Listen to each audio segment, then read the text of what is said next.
Dunder Mifflin, this is Amateur Reviews. This is The Office. Yes, The Office. The greatest TV show in the history of TV shows.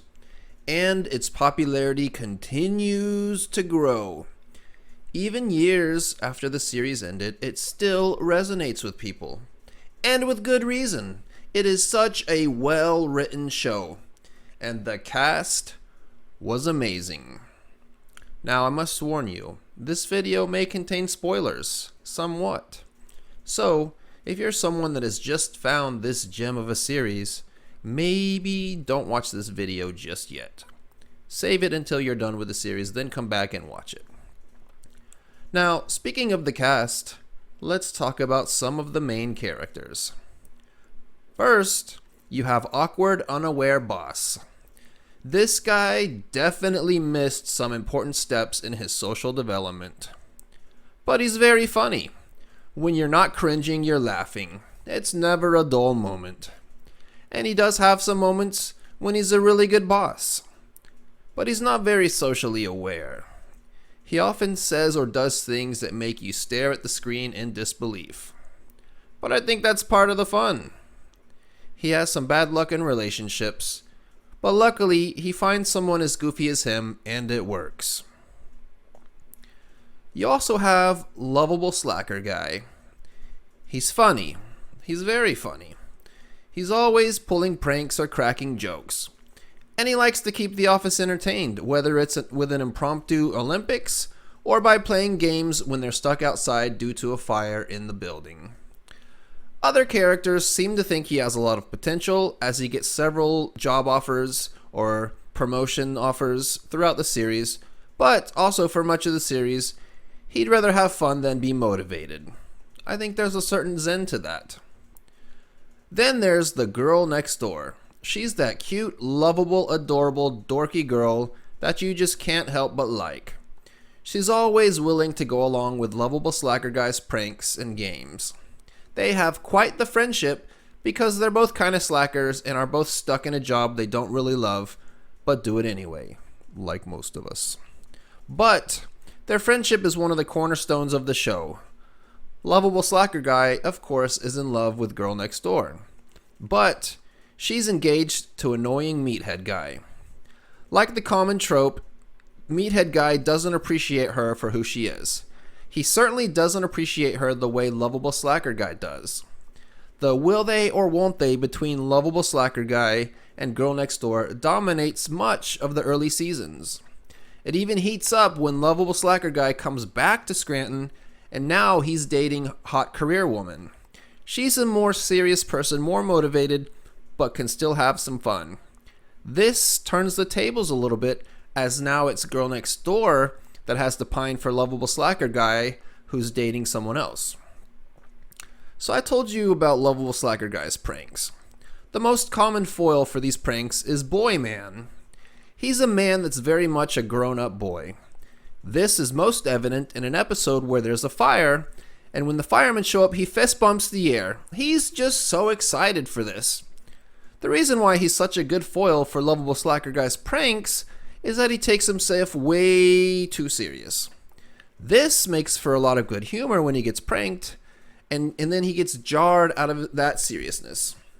It really adds a lot to the show. As the series goes on, though, he does start to ease up a little bit and show that he's grown throughout the series. Boyman's love interest for much of the series is uptight religious girl. She's your stereotypical uptight religious woman who is uptight about pretty much everything. Except cats. She loves cats. Even though she's very serious, there are some glimmers of a fun woman underneath that poke through at times. It's really wonderfully done. Despite being an uptight religious woman, she ends up cheating on every serious relationship she's in throughout the series. Scandalous. Joining uptight religious girl in accounting, you have I'm smarter than you man. Whenever there's a debate in the office, he always has to chime in to let everyone know how wrong they are. However, this is somehow done in a way that isn't really that annoying. He masterfully throws out his knowledge in a way that actually adds to the humor in the show. Also in accounting, there's Teddy Bear Man. He's just like this big oaf that says silly, ridiculous things. He's kind of just there for more comic relief. He's the lovable, dumb, big man. Lovable Slacker Guy and Boy Man are salesmen. Joining them on the sales team are a few other characters, some who are regulars and some who show up later and or only stick around for a short period of time. You have Fiery Older Woman. Even though she's with Bob Vance, Vance Refrigeration, for most of the series, there are moments where you see that there's a little bit of a fiery, wild woman underneath.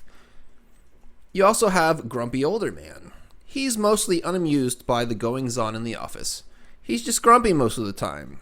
It's a great contrast to some of the sillier elements in the show. As you can see in the picture, he's a black man, but interestingly, that really isn't part of his identity. That's why he's just Grumpy Older Man. I think that was a great decision on the part of the writers to make him be just who he is, and not just some stereotype or play to his race or anything. He's just a grumpy older man. There's even a part where another black man joins the office and tries to show some solidarity with him, and he just frowns like a grumpy older man. He doesn't care about that, because that's just who he is. All he wants is to be left alone and get through the day, and eventually get to retirement. Later in the series, we get Tries Too Hard to Be Funny Guy. Anyone that has worked in an office or had a circle of friends has probably known someone like this guy. They so desperately want to be funny that they try too hard, because they really don't know how to be funny. Oddly enough, he somehow ends up in a relationship with uptight religious girl. However, it ends badly when she's discovered to still be having relations with Boy Man. There's also the Barfly Woman. She's like a woman you would find at closing time in a bar that's just looking for someone. Anyone. Please. There's Crazy Uncle Dude. He's like the crazy uncle who says and does really weird things, and the closer you follow what he's actually saying and doing, the more disturbing it is. There's also By the Book Man. He's an annoying by-the-book HR guy who's just there to suck the fun out of the room. You also have Business Geek Guy. He starts as a temp, rises up the corporate ladder, and then it all comes crashing down. It's a dog-eat-dog world out there. And he's in this on-again, off-again relationship with Airhead. She's your typical airhead who does and says airhead things. This has been an amateur review of The Office. That's what she said.